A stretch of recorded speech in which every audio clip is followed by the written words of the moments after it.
now. I'm sure nobody's going to swear anyway, so we're fine. I'll start the introduction when this animated GIF that's playing gets back to the beginning. But I think Alistair and Lillian have been doing a good job of responding to the chat pane and talking people through what you're seeing on screen anyway. So the first tip is that if sharing of the screen is filling your screen, you might want to use the menu option to exit full screen and also then select the fit in window option. There's a chat pane and a participants pane. They're slightly different. As you click each, they toggle on and off, so you can easily hide one or the other or bring it back. We're going to be using the chat pane extensively. We'll post links in the chat pane, as you can see on the screenshot on the screen. And when you follow one of those links, it's going to open a browser window, or we're going to prompt you to open a browser window. And you might need to reposition that so that it's not filling the screen, so that you can see the screen underneath and the one on the top. It's a conference thing that started, but I'm going to look at the recording. But I just wanted to see whether it worked. Okay. What I might see if I can do is mute everybody.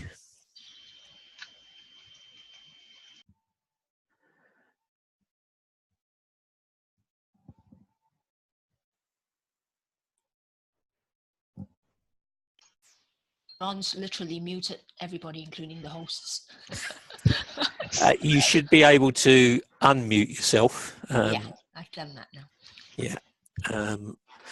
Obviously, we didn't really want to be recording somebody saying that they're going to just listen to the webinar afterwards. But anyway, we're fine. So I guess the thing to say is if anybody's got any technical issues, you can, in the chat pane, you can post a message and select it just to me, and I'll try to help you with whatever that technical issue is. I'm going to stop my screen sharing now and hand over to Alistair. You're going to start, aren't you? Yeah. So I'll make you host.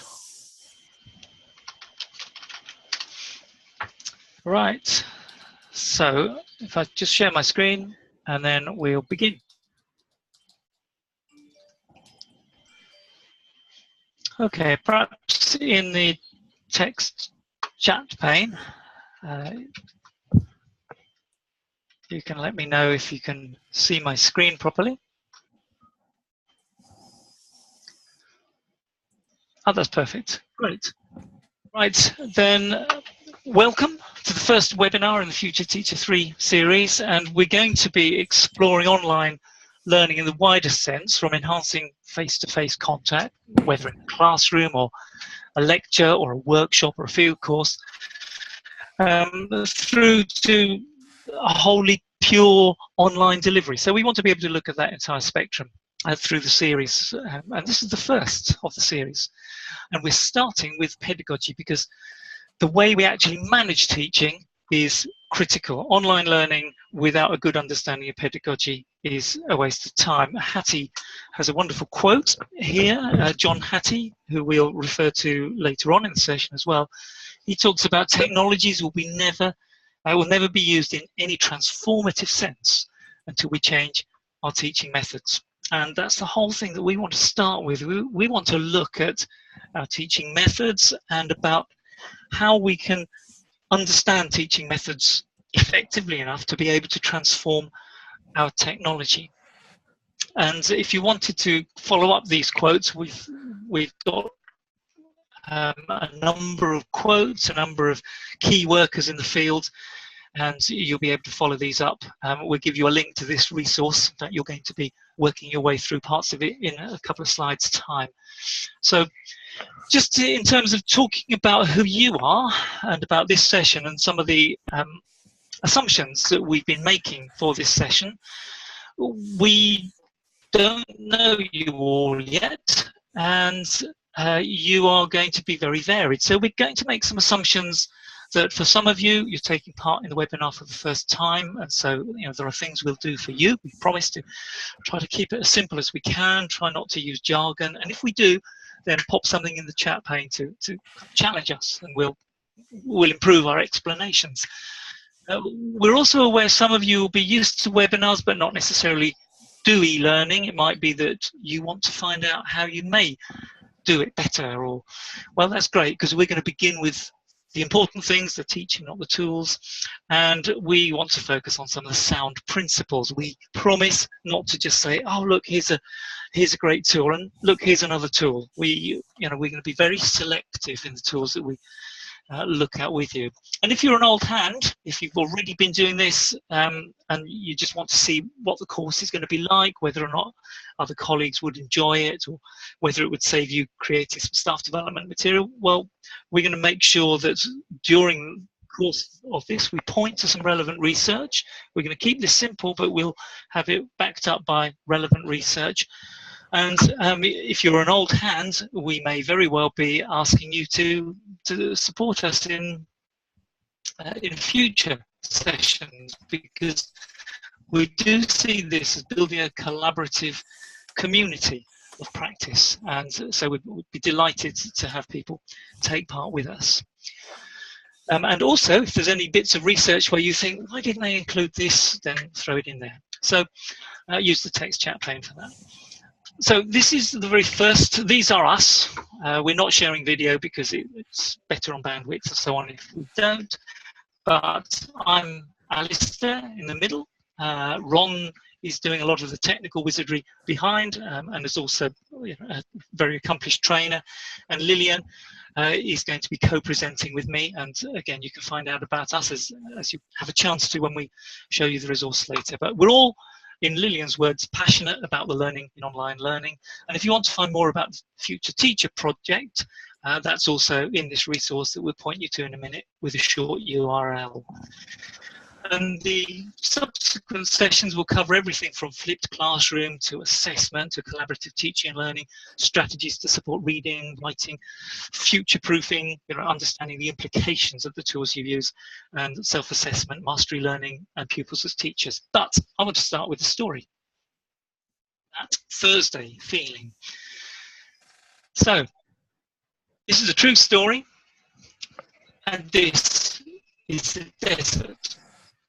And these are desert landforms.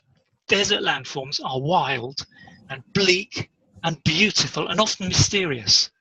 But I'm struggling to convey that to a class of 17-year-old A-level geographers. It's late in the 1980s,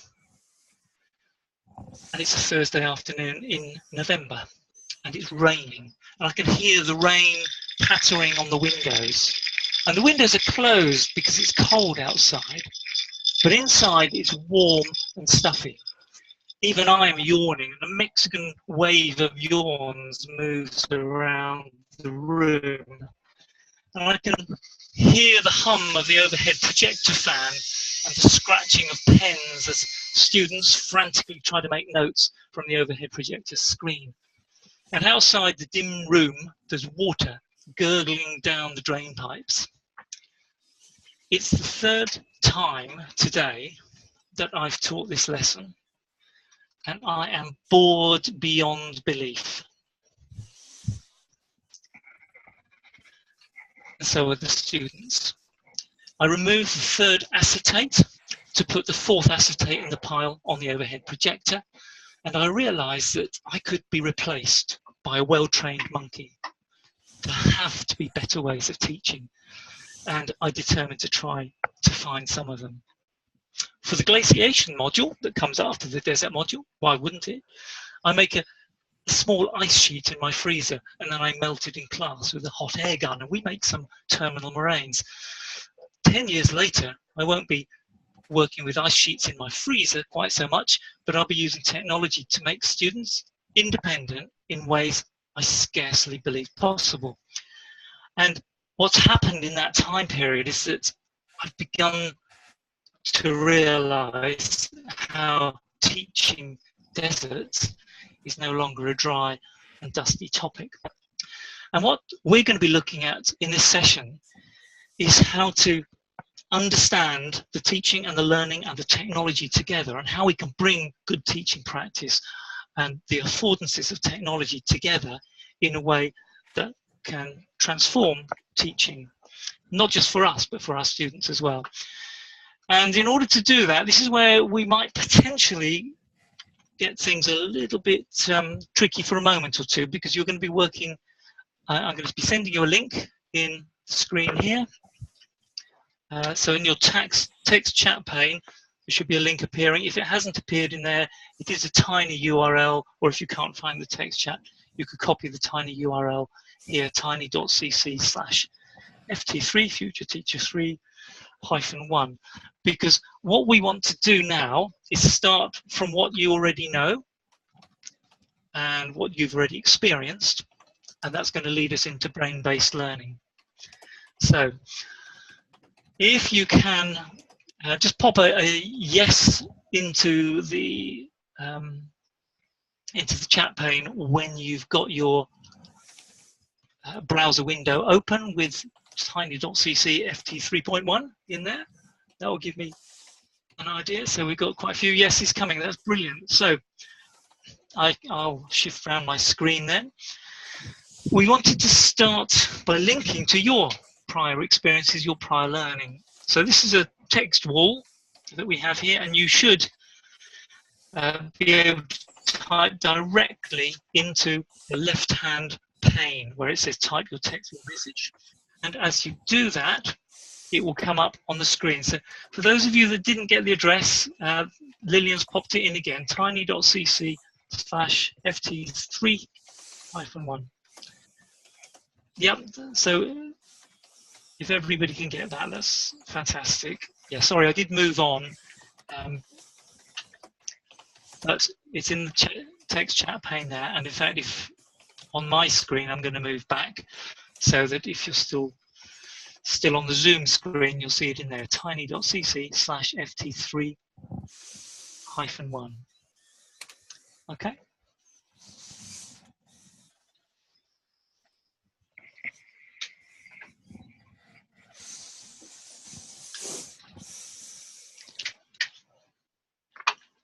Okay, so what we would love to do then is have you filling in your most enjoyable and memorable learning. And if you can say why, that would be great, but otherwise just tell us what works well for you.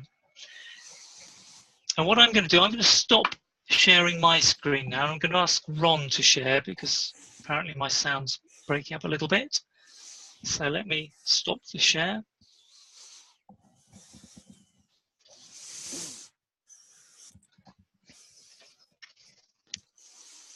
So you can find the right bit disappearing.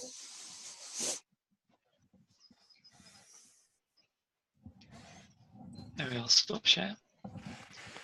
So Ron will be sharing his screen, just because that should improve my sound quality then. Okay, so we've now got, from your own experience, we just have a quick look at the sorts of things here. And I think a lot of these would be predictable. And as I scroll down that list, and again, you can scroll up and down through that list as well. What do we find? We have everything from interactive learning, practical sessions, passionate tutors, discussing books with writers, again, practical, role play, small groups of students, supportive instructors, that social element, lovely people, etc. Field work, live data, scrolling down quickly, topic work at primary school. That's a really interesting element there because we'll come on to this in a moment, but very often topic-based work where you make connections to other topics and lots of different things coming together is really significant in terms of learning and enjoyment. Right, there's some brilliant things in there, and a lot of them are predictable. And we'll have a look in a few moments as to why they're predictable, because there are certain things that we are hardwired for. But before we have a look at the things we're hardwired for, I'm just going to ask Ron if well, I'm going to ask you, because you should all be in here on your own now. So could you advance to slide 6, the next slide? Now, depending on your particular role, you may not be able to add anything in here. If you are involved in teaching or have been involved in teaching in some way, I just want you to very briefly describe your most eagerly anticipated teaching session. What was the session where you thought, wow, I'm really looking forward to tomorrow afternoon because I'm going to be doing this with that group? What was the session and what made it special? If you aren't in a teaching role, if you've never been in a teaching role, I'd like you to make some guesses on what we've looked at just now, on the things you enjoyed the most. I'd like you just to pop into the text wall something that you think might be a good teaching session, what some of these elements might consist of.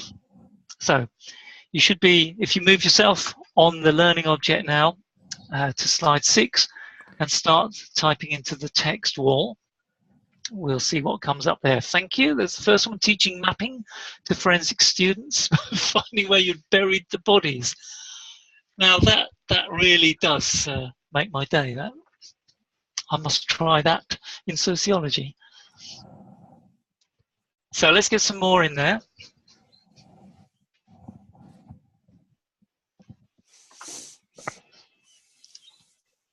Putting the fun back into fundamental learning. I'd love to know. We don't actually know who of you is making the comments, but I'd love to know what the fun bit was. What fun things you might put in there. Yeah, games. Yeah, learning without students realizing they're learning. There's a lot of wisdom in that. Throwing the ball around the classroom, fantastic. See, one of the things I love about doing sessions like this is I love to go away with half a dozen new ideas, thinking, you know what, I'm going to do that next time I run a workshop. Creating real pieces of work, authenticity, that's important, their relevance, etc. Building up an idea, knocking it down, excellent. My favourite lesson was when I split the class in half. The left-hand half, I gave one set of data and said, argue this case. It was about whaling in Antarctica. The other half of the class, I gave a set of data and said, argue against whaling in Antarctica. And when they realised that they both had identical data sources from which to make opposite arguments. So there's all kinds of things here, and this is brilliant. And you can come back to this and have a look at this at any point as well. So what we want to look at now is, if that's what you already know, that's what you already do, what are the fundamentals that tie it all together? What are the things that make this work? Why do these things that we enjoy and that make learning come alive, why do they come alive? And it's actually because of the 2.5 pounds worth of grey matter inside our skull.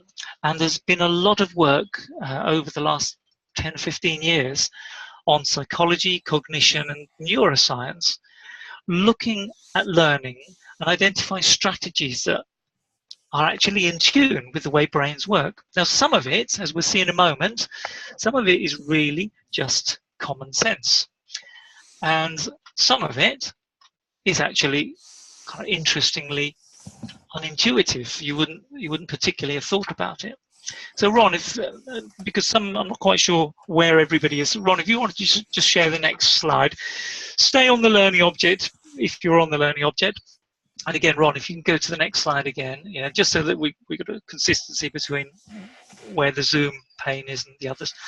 Now, what I've done on that page within the learning object, and if you're on the learning object, stay there, click on the key workers, and we've got some links there. We're not going to spend a lot of time now going through all of them because some of you will be familiar with some of them already, some of the work that's been done, and some of you won't be at all. And there's no point in me just giving you a brief summary when you could actually look at them properly yourself afterwards. And we've given you a number of links there. But if you then look at the bottom one, the caveats, I just think that's also worth being aware of, because although things may work brilliantly in a lab, they may not work brilliantly in a classroom. And there's a really nice example here, a study of magic tricks on subsequent engagement with lecture material, because there's a lot of study that's suggested that if you show students a magic trick before you start delivering some new material, their concentration is raised, their interest is raised, you kind of get the bits of the brain going that's curious and saying, how did that happen? Why did that happen? And there's been quite a lot of evidence that magic tricks can improve subsequent learning during a lecture. So there was one particular study where they got a bunch of students and they showed them this particular magic trick, and it produced almost all the wrong responses. And when they had a look at why it produced the wrong responses, and they considered the magic trick that they'd shown them, which was where a person who actually didn't have any legs was in a box, and another person was the other end of the box who did have legs, and they took a chainsaw and sawed the legs off. It worked as a magic trick. It worked really well. And students kind of were very engaged at how it worked, but they were also horrified. And when they found the answer that actually this person didn't have legs in the first place, it kind of created a whole range of feelings of betrayal and feelings of being duped and feelings of that's not a fair magic trick. So actually the choice of trick turned out to be almost more important and undermined the entire benefit of using magic tricks. So just be aware of that the teaching and learning environments we work in are ridiculously complex at times. So something that seems to be brilliant might not be brilliant for a wide range of reasons. And then also just be aware of some of the unsubstantiated claims. I talk there about left brain, right brain, learning styles, dyslexic favoured fonts. Those are quite common things that you still, in some cases, are still being taught. The evidence for them is really very limited, and so just be aware of those, take that into account. Right, the really interesting bit, which is perhaps the meat of this session, or the corn if you're a vegetarian, is this next slide, slide 8, on the elements of brain-based learning. And this is where we look at some of the elements that research is showing are important, some of the things that make learning actually take place and work effectively. Now, what I've done here, and you can click through each of those, this is a digestible version. So I've gone through lots of different sources of research and pulled things together. We've created an infographic on this that you might find useful and that Lillian will show you later. But many of these will be very obvious to you already. The thing that won't necessarily be obvious is how it specifically relates to using technology, because we believe passionately that the future teacher will not only have a good grasp of pedagogy, they will need to in order to teach effectively, but that they will also be able to use technology because of its ubiquity. They will be able to use technology to match all those different pedagogical principles. So if I look down here quickly, or if you look down here quickly, click on each of those. For each of them, we've got a technology-focused question. So under active, activity, and there's information there, and there's we can give links and references for all of these. How can you use learners' own technology, for example phones, to facilitate active learning, so that they're perhaps moving around the room, they're working in clusters, they're perhaps doing something that they wouldn't have been able to do before because you're using their technology to make them get up, to make them interconnect, to make them move. This thing about choices, how can you design learning experiences to give learners choices that encourage motivation and buy-in? And again, we've got references there you can look at. Connectedness, what can you connect to? We've been connecting to your prior learning, to lessons that you really enjoyed teaching or receiving. Now, how can technology help you to get learners to imaginatively make and map connections? Emotionally, storytelling, we started with a story. Listening to a simple story sparks some 20 different areas of the brain. compared to a narrative. A factual narrative evokes about 12. So in order to make those extra connections, bring in the motivation, bring in the emotion, bring in that third party bit of thinking I could be replaced by a monkey, bring in those emotional connections too. And of course, there's also the emotional content of the classes that you create, or the feeling of learning that you create. And many of you mentioned that in your kind of best lessons. Iterative, the bite-sized chunks. What's less intuitive about kind of doing things iteratively is that slipping in new information into familiar information appears to improve the learning of the new information and the retention of the old stuff. So how could you structure quizzes to slip new information into existing revision? The novelty factor. How can you, create occasional novelty, either perhaps using some video clips or getting students creating a podcast instead of writing an assignment. And there's lots of ways you could think about novelty. And rehearsal. How can you help students to have more quizzes and get right feedback without you having to do more marking? It's not just the frequency of practice that matters, it's the right kind of practice and getting the right kind of feedback. And then there's relevance. How can you connect to life experiences, to ambitions, to authenticity, to prior learning? Some of that came out brilliantly in your earlier exercise. The sensory, the multi-sensory inputs. Multimedia can be fantastic, but use it carefully. We've got some notes there you can go back to and look at later. But the sensory environment can be positive or negative.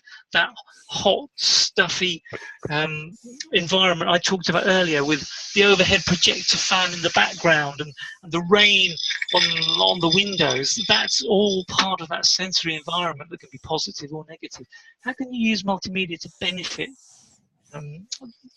and minimize the barriers? And then the social aspect. How can you organize groups and collaborative tasks to maximize positive interactions? And Willis has some nice research on the performance of monkeys living in enriched environments compared to those that don't have that same environment. So if you want to kind of go back to that at any point, but what I want you to do now is I want to say, right, think about those things, go on to the next slide, which is slide 9 in the learning object, and make sure you're doing this in the browser, not in the Zoom tool, because this is the live bit where you can be adding things. I've got all those 8 or whatever it was lists in a tool called Tricida, which should be on your screen. I've just put them in the reverse order, just to give a little bit of novelty, to shake things up a little bit. So all of them are in there. Connected is down at the bottom, and then emotional, iterative, novelty, rehearsal. They're in alphabetical order, or reverse alphabetical in this case.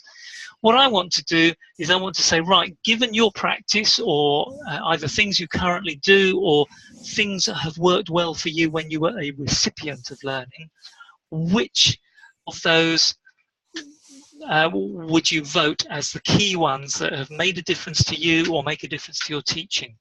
So I'm going to ask you just to vote on maybe your top 4 or something like that. Maybe the 4 that you say, yeah, I do that a lot. I always do that. So you just click on the voting button on the screen. Ron might go and click. Do you want to? Ron's just showing on the Zoom screen. So you click on the vote button. It just asks you for your name, and you the first time you do it, it will ask you to kind of sign up. Just click no thanks, I don't want to. And then for the second and third times, it should be fine. You won't be asked that again. You just have to put your name each time so that it can identify who said what. Okay, so start popping in votes, and you can scroll up and down to have a look through the list, and then the ones that really chime with you and you think, yeah, I do that a lot, click on those. If you've got a little bit of time to add something else in, then you can add your argument as well, add a comment. So start adding in there, and you may need to refresh your screen once you've added yours. You might need to refresh your screen just to see everybody else's.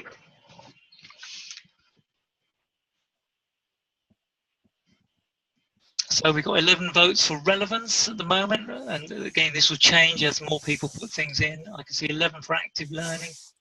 So, and it will rank them. So at the moment the top ones are relevance and active learning. Social is close, very close behind, and then a long tail of others. And just because it's a long tail doesn't mean it's less significant. It might simply mean that it's harder to achieve, or maybe more difficult to visualize how you would incorporate that. Okay, so we'll spend maybe another minute or so on that. Look down through those different lists, and this is going to be open for longer. I think there's another 40 days on this quiz.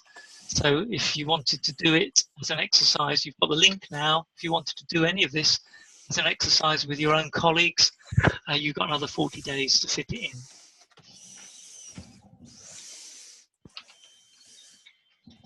Okay, I'm going to hand over to Lillian in a couple of minutes. There's just a couple more slides I'm going to look at very briefly, and then we're going to hand over to Lillian. So if you're still putting in votes, that's brilliant. And some of you, thank you very much, those of you that are starting to put in the pros and cons. And remember, you can come back to this at any point. You can come back, add a comment that you hadn't added before, or although that may require you voting again. Maybe you can only comment when you vote, I can't remember. Give it a try and see. But relevance, active learning and social are still at the top. Iterative is creeping up behind. Novelty is getting quite good scores. But again, what I love about a tool like this is it gives us a chance to almost test the theories and say, okay, well, what are people genuinely finding useful? Now, I'm going to ask you to go to the next slide. If you want to come back to that one to do a bit more, that's brilliant. Anytime you can come back to that. But for now, I'd like you to go to slide 10, because I'm going to now try to shift from individual brain-based things, what happens at an individual level, to what happens at an institutional level, and different institutional approaches to teaching and learning, and what impact they have. So on the screen you have, the next one is a little drag and drop thing, where on the top right, it probably says performance pay, I think, is what you'll see at first. Oh, maybe different. No, you might have a different one on yours because it's random the way it comes up. But on the top right, it's got a deck of little white, long, thin cards. And I want you to drag them into the appropriate bucket, either the high impact bucket, if you think like repeating a year, or performance pay for teachers would give you a high impact and kind of accelerate learning 5 to 8 months, drop it in there. If you think it's got a low impact, just drag it down into the low impact one. There's about, I think it's about 8 or so. Have a go at that, and then you can click check the answers. I want to see if there's any surprises for you.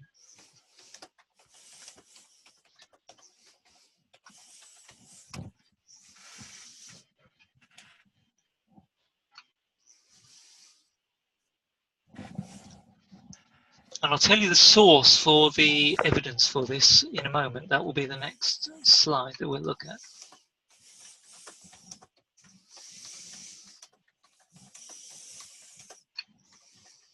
See if I can get this right. Yeah, there's 9 of them. And I managed to get it all right, which is amazing. So I'm guessing that probably most of those you would have got right. I'd be interested, you know, it would be interesting to have conversations if there were any that you didn't quite get right. But we're going to leave that towards the end to see if we've got time at the end to follow that up. Because if you go to the next slide now on that learning resource, if you go to what makes a difference in practice, which is the last of my slides,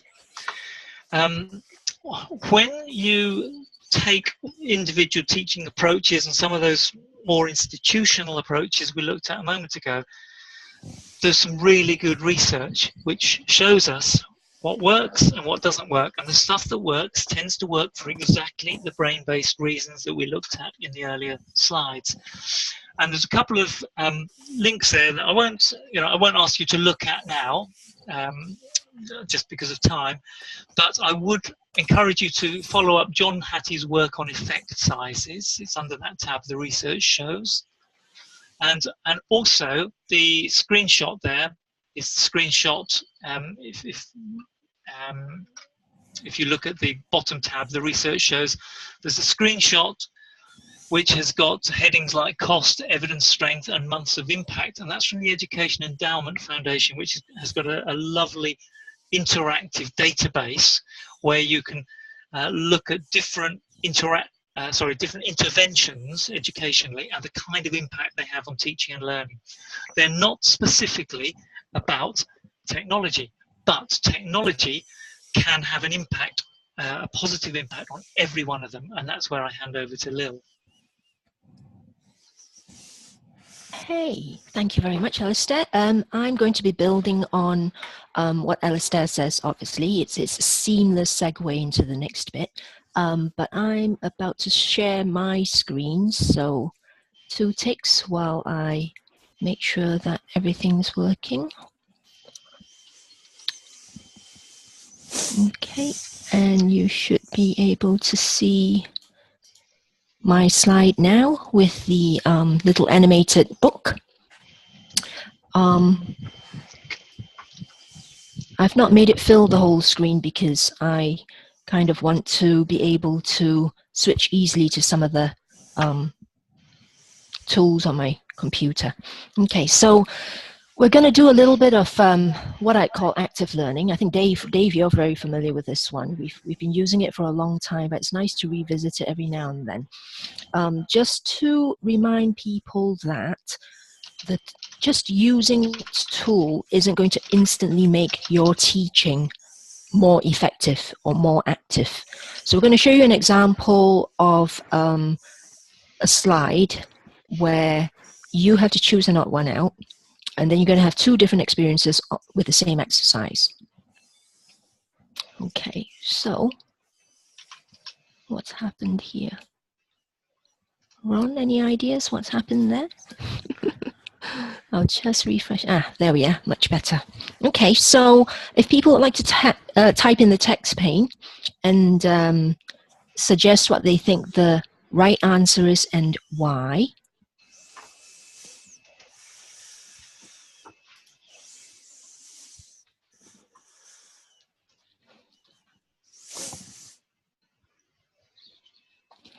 Okay, odd one known as monitor, can use all the others to actively communicate. Yep, most of you have got that. I like Sarah's reply, what they said. That's so 21st century classroom, wasn't it? Okay, yes, that was very easy, wasn't it? It wasn't particularly stimulating, but you'd be surprised how many people use technologies like voting handsets in this way. They're asking very closed questions, okay, which doesn't take advantage of the affordance of technology. Okay, so try this one for size, this next exercise, which is the odd one out and why. Ooh, I like Alistair's approach to the first question. Mouse is monosyllabic.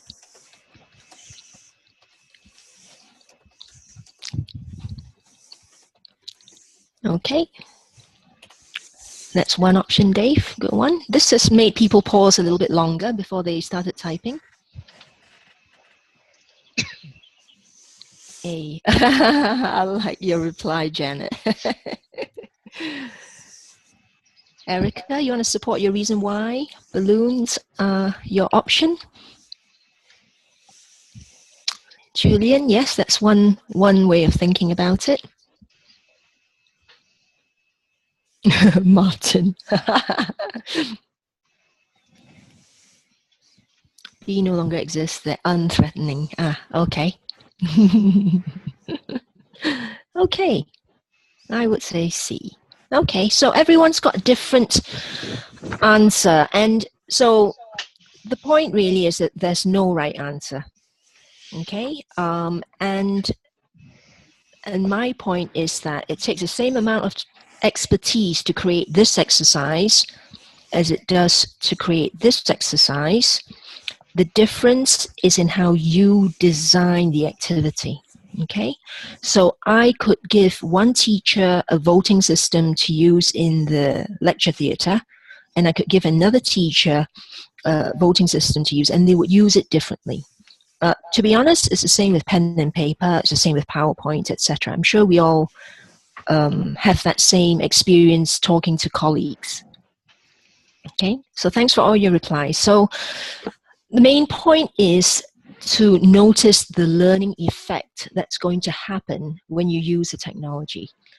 So we've all been around the block long enough that we know when people are asked to use a virtual learning environment for the first time, they go through these steps where they upload their PowerPoint slides, they upload their notes, and then what? You know, so I suppose this session is the start of the and then what, with Ron telling us or showing us some of the different ideas that he's accumulated together.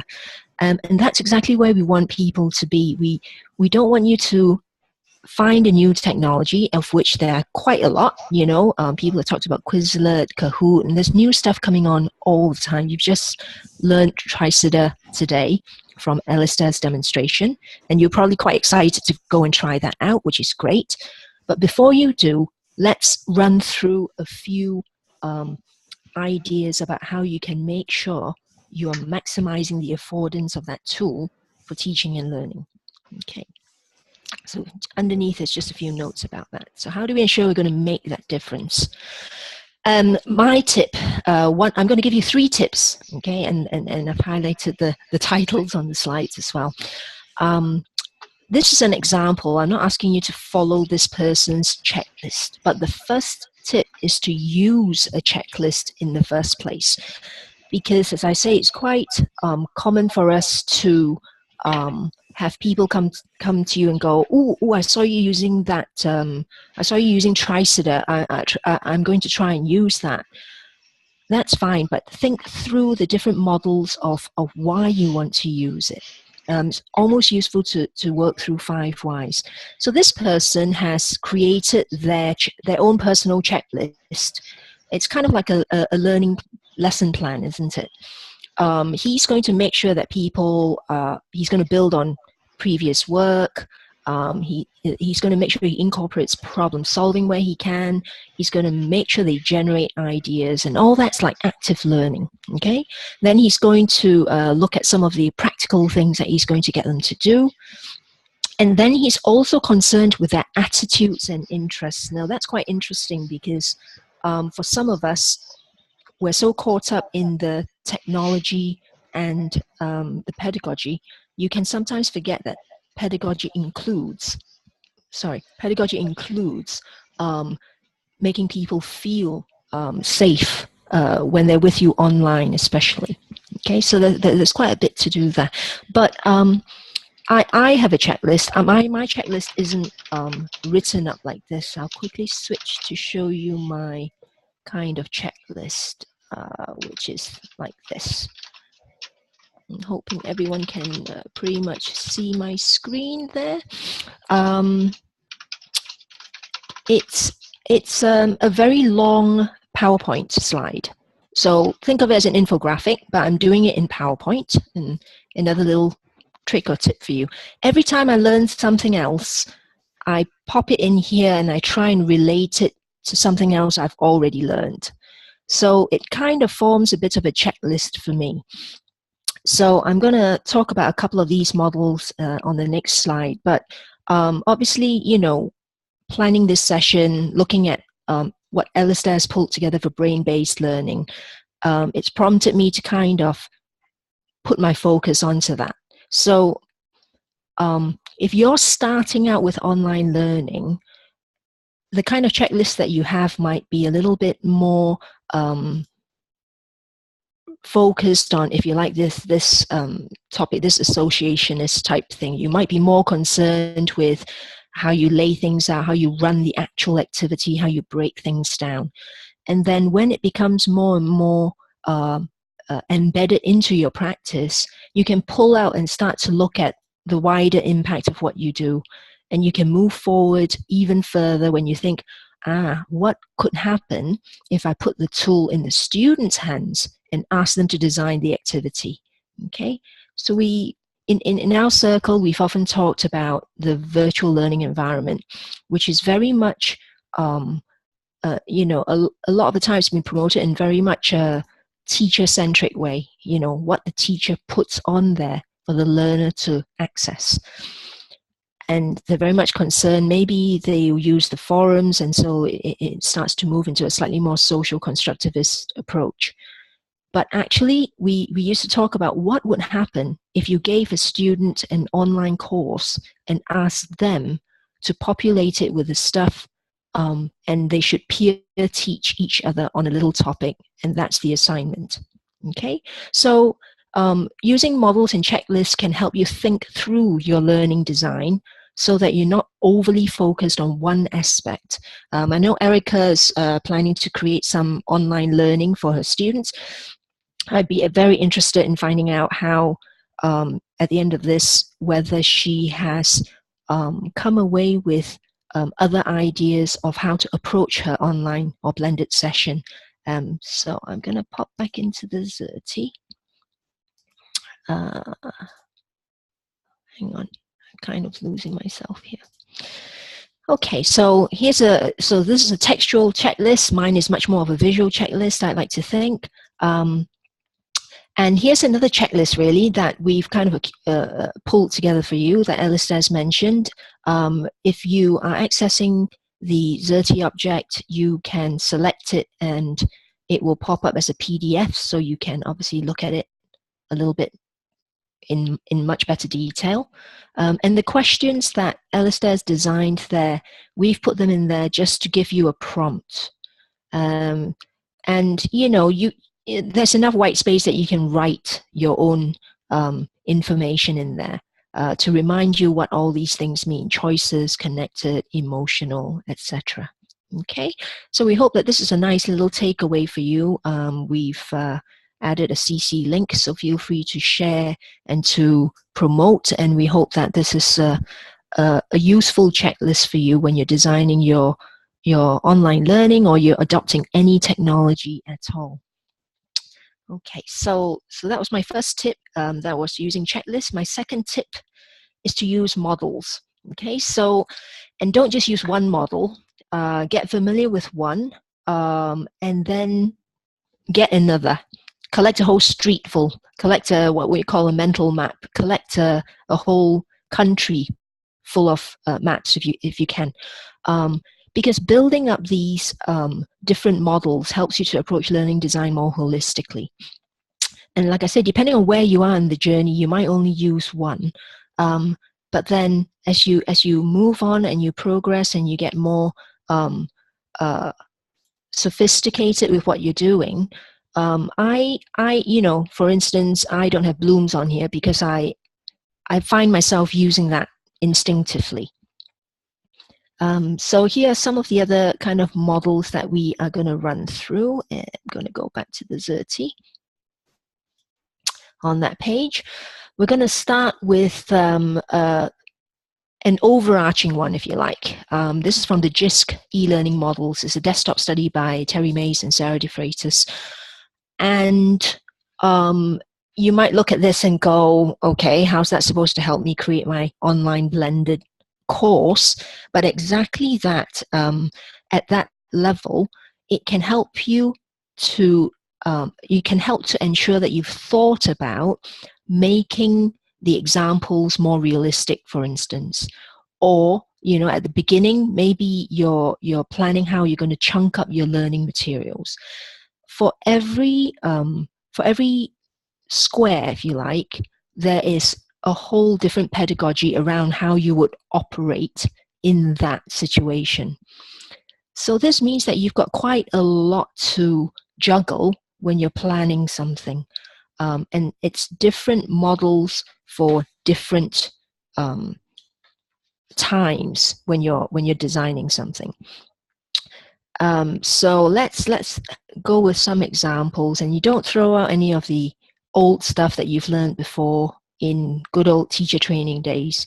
when you learn new stuff, you just build on it. So we still revisit Bloom's. I think a lot of us still revisit Bloom's and any other version of it because it's still useful.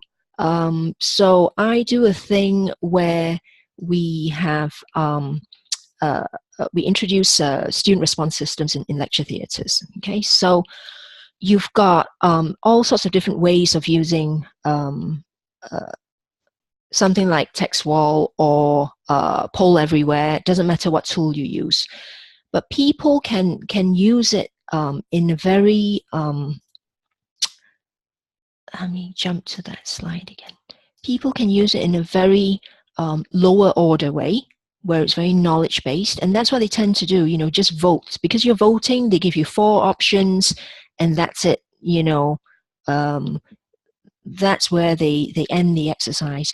If you do an exercise like that over 12 lectures, the students are going to start not participating because the effect, the novelty effect, wears out.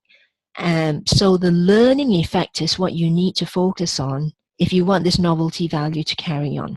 Okay, so the learning effect is, as Alistair has already said in here, okay, looking very much at the brain-based approaches, okay, and looking at Hattie's approaches as well to make sure that when you're using technology, you're not just putting it in and hoping that the technology will create that learning effect. You've got to design it.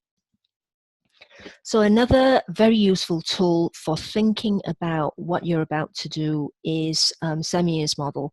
It has a lot of criticism. There are quite a few flaws around the model, but it's still useful for thinking about how you engage with the tool.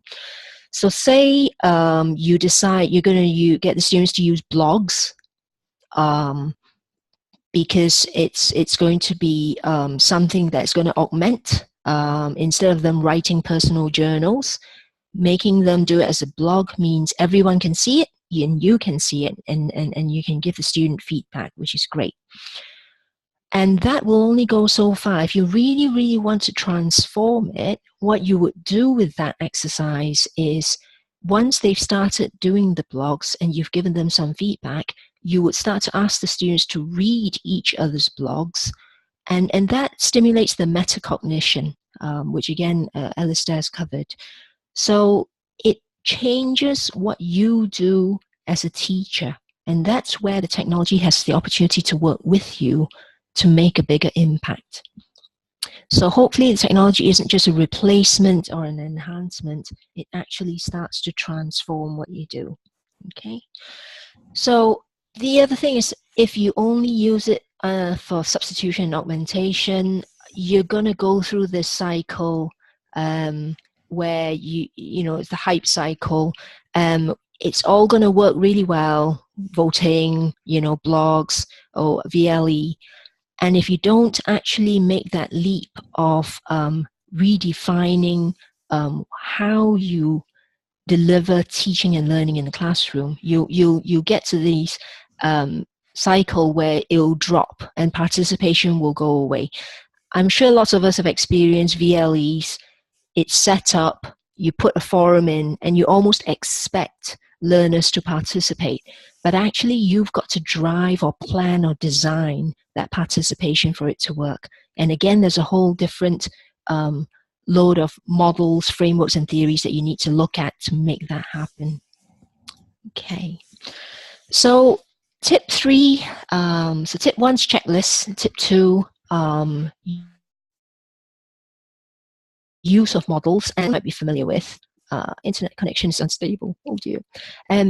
But obviously you can go and find more, and if, like me, you find more models, just keep building the models into your street map, your set, so that you can keep referring to it.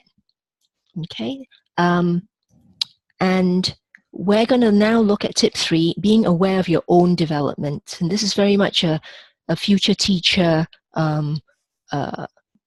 thing that we're proposing, that you become more aware of how you're planning your online learning. and your development in all these areas. So to date, I think a lot of people may have been quite focused on the technology if they're new to it. And I'm not sure how many people, maybe you can let us know in the chat how many people have actually used the Tpac survey.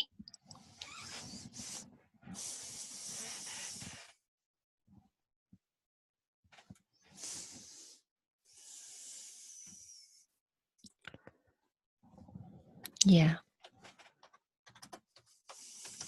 Okay. No. Okay. Now that's quite nice from mine and Ron and Alistair's point of view. We're not trying to blind you with science here. It looks pretty intimidating. I know when I first looked at it, I thought, OMG, it's almost too much. But I know I'm slightly running out of time, but I'm going to, as quickly as I can, and we will make more of these slides available to you that you are after.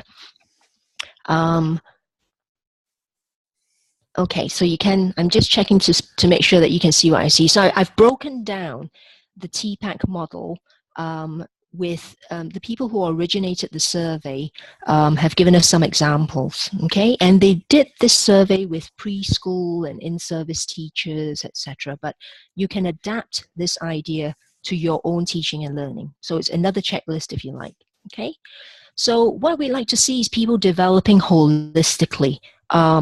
If you teach, I don't know, if you teach history, you might continue to engage in the community of historians and keep your knowledge updated.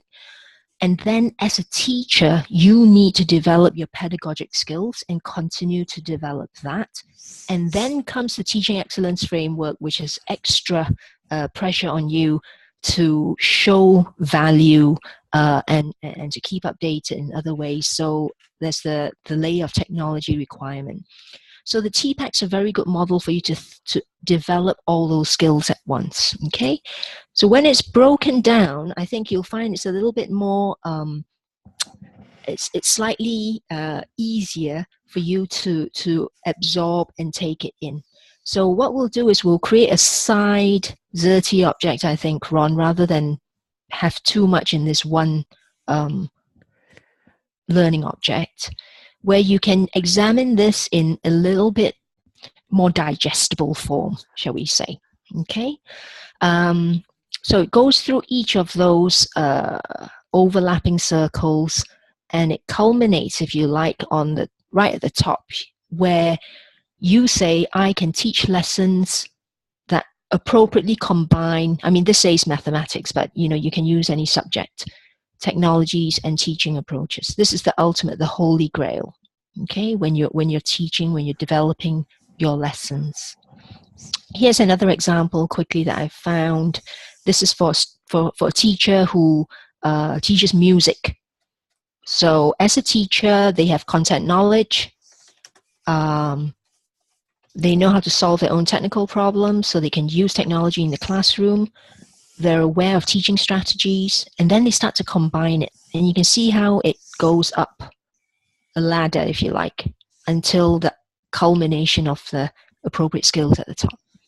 So we'd be very interested in you developing in this way with us in the next few webinars and sessions, okay? And the main thing is this, what I'd like to challenge you to is, before we get to this specific slide, I'm just going to go back for a minute. What I'd really be interested in getting from people in the chat, now that you've listened to us for an hour and interacted with each other a little bit and seen the thoughts in each other's heads, what are you going to do as a result of this 1 hour? You've learned hopefully a little bit of something. How are you going to apply it, or build, or create, or discuss? What are you going to actively do with this information? Okay, Sarah, sorry you've got to go right now, but we're still recording and we're nearly finished now.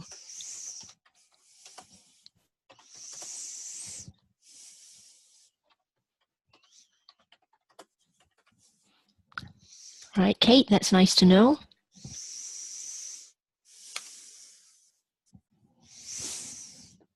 Okay, Dave. Media-based learning, right? Okay, that's great, Nay. I think it's Sarah Nay, isn't it? It's good to know that you've got a visual guide that will help you think through your approach.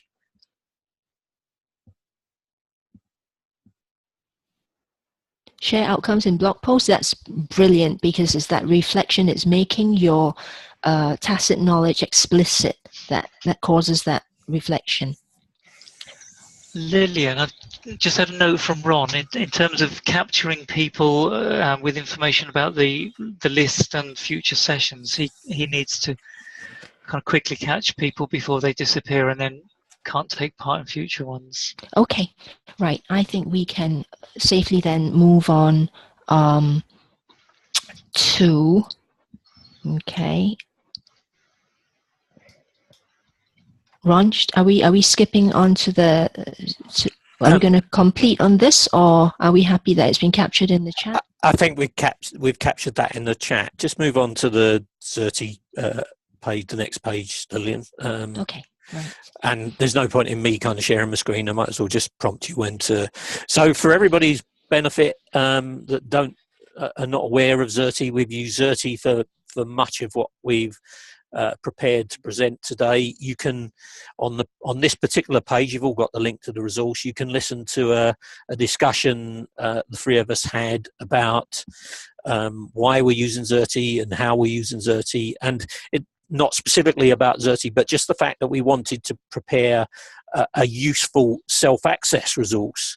For those of you who attended the webinar, you get the best of both worlds, but if you want to recap, if you want to look at things in more detail, then we've endeavoured to do that. There's also a little bit of information here that we use in the very latest version of Xerte, and a few kind of indicators of what's new for those that do know Xerte.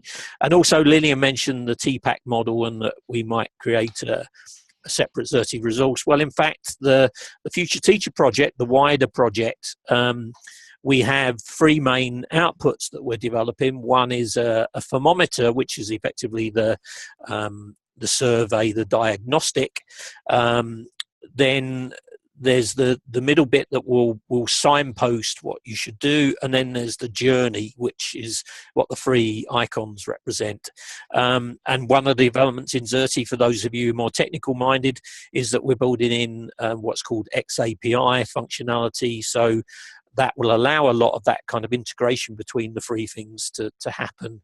So there's lots on the way with Xerte, but and we're obviously using it because it's a free and open source tool, and we want to promote the use of those kinds of tools as part of the wider project, rather than people paying or using lots of tools that then disappear. And we have a webinar on that kind of topic much later on in the program, where we want to unpick some of that kind of decision making in more detail. Do you move on to the next screen, Lillian? What we wanted to do was to signpost that we've set up a new Gistmail list, and we'd like you all to join and encourage colleagues to join. And that's where we'll be publicising and communicating, and also perhaps you might want to reflect further on what we've covered today and make suggestions about what we should do differently or in addition next time round. There's also a contact us button there, or a link to a direct email, and we'd particularly like to hear from people that would want to do a short guest speaker slot on any of the webinars, and particularly right now the next one, which the topic is flipped learning. So if anybody wants to do maybe not deliver the whole webinar, we'll be contributing, but a short slot within that, then we'd be very keen to hear from you and to schedule for you to do that. Or just share your ideas via the mailing list as to what you would particularly like to see covered in that next session. We've nominally penciled in a date for that. Alistair, Lillian, can you remember what date it was? I think it was... I think 26th. 26th of April, but we'll confirm that for sure. But again, if anyone is keen to present and that particular date time doesn't work for you, then let us know, and we could, there's still scope to change that. So we'd be very keen to hear from you if you wish to co-present on any of the topics that we've kind of listed, and particularly the next one, Flipped Learning. We certainly hope you enjoyed the session today. If you have the latest Zoom client, you'll see little icons where you can say yes or no, thumbs up, thumbs down, or just put in the text chat. And by all means now, we'll stop the recording. I'm going to do that now.